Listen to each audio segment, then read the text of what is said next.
Boys, since this week we're having a pretty stacked fight night card and just a stacked main event in general in Whitaker versus RDR, I was looking at the upcoming events and just seeing what we had to look forward to, and I'm not gonna lie, I am not excited to watch the main event of Amir Albazi versus Tatsuro Taira. I'm not excited to see Roman Dolidze, Anthony Hernandez, even the co-main events, Alex Perez versus Steve Ercik. It's okay, it's not the worst, it's okay. And then the co-main for Tatsuro Taira versus Albazi, Mateusz Rebecki versus Chris Duncan. I don't really care all that much. So it got me thinking. There's some fight night cards here that I absolutely need to see. Some main events. I also have some co-main events in every single division. So pretty much we're going to go through every single division, and for Flyweight it'll be the main event, but then we'll have either a Bantamweight, Featherweight, Lightweight, Welterweight, Middleweight, Light Heavyweight, or Heavyweight fight there. And yeah, we'll go down every single division, give you guys the main event and the co-main event. These are fucking stacked, I'm not going to lie. Are they? Some of them, honestly, they're not even that unrealistic. They're straight up bangers, and they're what fight night cards should look like. We should be getting top 15, top 10 level fighters in this main event. But with that being said, do we start with lightweight or heavyweight? Let's start with heavyweight. Definitely the weakest of the divisions that we have here, but it makes itself up with that co-main event. But heavyweight division, main event. I'm looking at the top 15 right now in the heavyweight division. A lot of them are already booked up. Pretty much the top 6 have already been booked up. Let's get some guy back in here. He's been out for what feels like years now. I got Tai Tuivasa versus Shamil Gaziev. Battle of the Blobs. And pretty much this is a heavy breathing contest with punches. Especially with how my boy Tai Tuivasa is looking. If it goes past round 1, someone's gonna throw up their beer, gonna throw up their fucking Taco Bell. Is this the best main event that we could get? Is this a stacked main event? No, but it makes itself up with the co-main event. I got Mateusz Gamrot versus Rafael Fiziev here too. Gamrot, we're gonna see Gamrot diving at his knees like the Rents do, where Fiziev ready to try to kick a hole right through him. But that being said, that's heavyweight. Again, one of the weaker ones that we have here. The rest of these are stacked and are nothing but heat. This one, it's okay. Would I be mad at this one? I'm not gonna lie. Would I be mad at this one? No. We look at some of these main events, and we have, again, Tatsuro Taira, Amir Albazi. And then co-main event, Mateusz Rebecki versus Chris Duncan. You're telling me mine isn't better. With that being said, let's move down to the light heavyweight division. A heater. This one could be, honestly, depending on how Khalil Roundtree versus Yuri goes, this one could be a number 1 contender match. If Yuri wins and if Alex Pereira wins, then the winner of this fight is next up for the belt. I don't really want to see like Alex Pereira versus Yuri 3.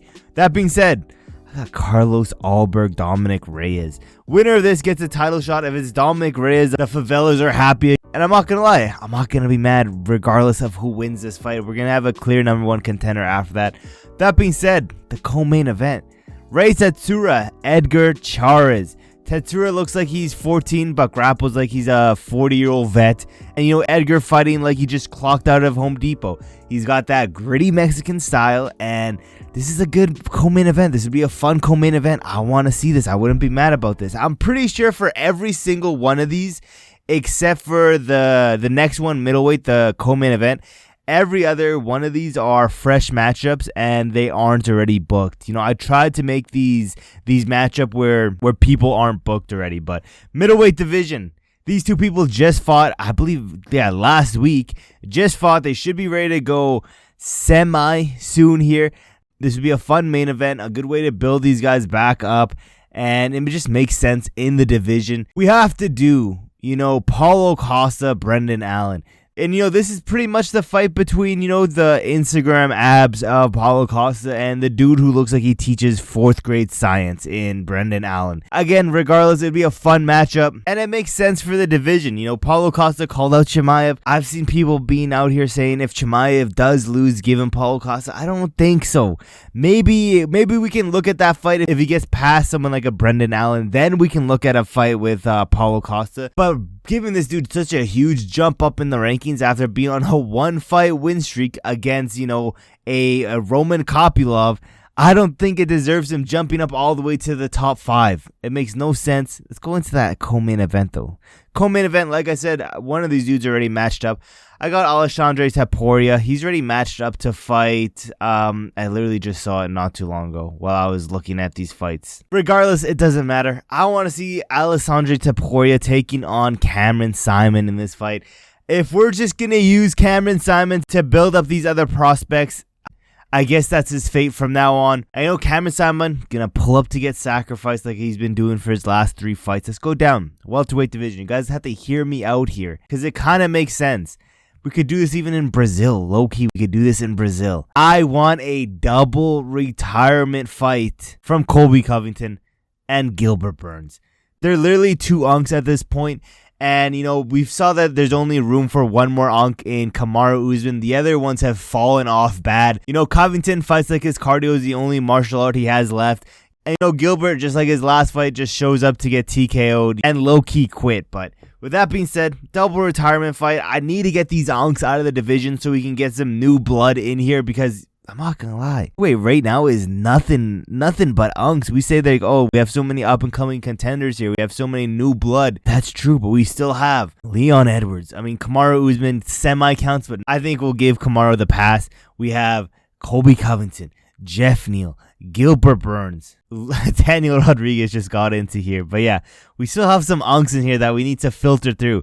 I think it's time we get a double retirement for both these dudes. That being said, co-main event. Yes, I know that this Covington versus Burns probably won't be the most exciting. I mean, I guess there'll be some talking back and forth, but I don't see this fight being that entertaining fight-wise. Both these dudes are washed. With that being said, co-main event. Azamat Bekoyev, Michel Pereira. Again, we can do this shit in Brazil. And we're going to see Bekoyev out there trying to solve a Rubik's Cube while wrestling and Pereira just breakdancing in the middle of the fight. It depends which Michel Pereira shows up. If he shows up the same way in his last fight, Bekoyev is doing whatever he wants to Pereira. With that being said, let's keep moving up to lightweight. Probably one of the better ones on this card. And just like we did with heavyweight, we also got a heavyweight fight here. We pretty much just switched it around. Since this lightweight fight is so stacked, we have to have heavyweight here because heavyweight right now is the worst division. The co-main heavyweight, but this is a stacked card here. Even if you have nothing but low-key, if you just have women for the rest of this card, it's still stacked because the main event, we're rebooking Justin Gaethje and Dan Hooker. 2 men, 0 regard for their brains. This fight is a CTE must watch. And with that being said, I don't need to sell you on this at all. Do I think they would ever make this a fight night card? Probably not. This would probably bring a lot of eyes to the pay-per-view, but I know we're going to have some fight nights here. We literally lost out on a pay-per-view this year. So I hope the UFC is going to stack some fight night cards because we're losing out on a whole ass pay-per-view. That being said, I don't need to sell you on this main event. This co-main event, I don't think I need to sell you on this shit either because this is a good co-main event. Muhammad Usman, Walter Walker, Battle of the Brothers. These two are going to be moving like they're underwater. Both of them got that classic speed of dial-up internet. And, I think we're seeing is it back-to-back heel hook finishes for Walter Walker? I could see that happening, but Muhammad Usman is a better wrestler than, I would say, most of the dudes that Walker has fought so far. Don't care. Want to see this one next. It makes sense. It'd be fun.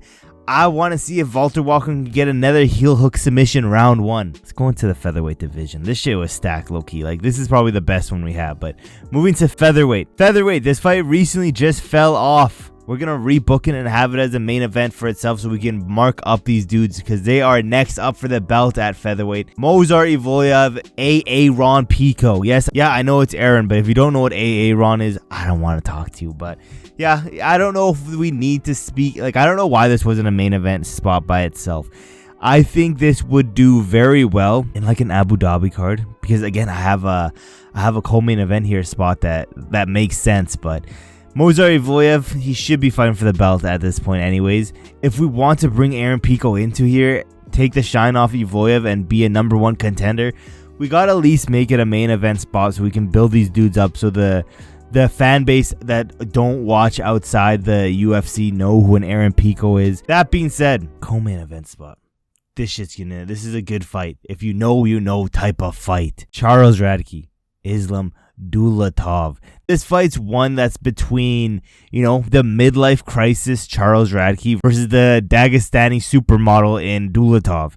I want to see this fight. It's going to end up in a car crash. This shit's ending up in a finish. It's going to be a violent finish as well. Mark these two next. Let's keep moving down, though, to the Bantamweight division. Bantamweight, couldn't really find that many people because a lot of the Bantamweight division is, especially the top-ranked Bantamweights have been marked up already. But a fun, entertaining fight to watch. Decent clash of styles. I got Marlon Chito Vera, Vincent Oliveira. It's going to be the fight of the goofy goober Brazilian cartoon Cody Garbrandt taking on the punching bag himself, Marlon Vera. And again, this is the battle between a man who hates to throw jabs and a man who thinks defense is illegal. But that being said, it's a good fight. It's an okay fight. I think, I'm not going to lie, this is probably the weakest card I have here. But moving down, I think this is a light heavyweight fight. Ian Cutelaba, Omar Sy. Cutelaba, the dude who looks like he took too much pre-workout during the face-off, and Omar Sy, just being Omar Sy. But with that being said, let's finish this video off. Flyweight division. Probably the best, not the best, but one of the better fights you can have here, especially as a main event spot. You can have these two. The only thing it sucks is it's not going to be at a press conference, but I don't care. We have Kaikar French Manel Cap, the bad blood fight. This is like watching two toddlers with a switchblade. Angry, small, dangerous, and I want to watch it. But yeah, this is a fun fight. They have bad blood. It makes sense for flyweight right now. It's the only flyweight fight that low-key makes sense right now. Co-main event spot, though. I think this is the featherweight division. I have Alexander Hernandez, Kevin Volachos. A fight where either of these dudes could get chin, let's be realistic. But put in the comments below, did I miss any matchups that we need for each division? What do you guys think of my matchmaking? Thank you for watching to the end of the video, and I will see you guys in my next video.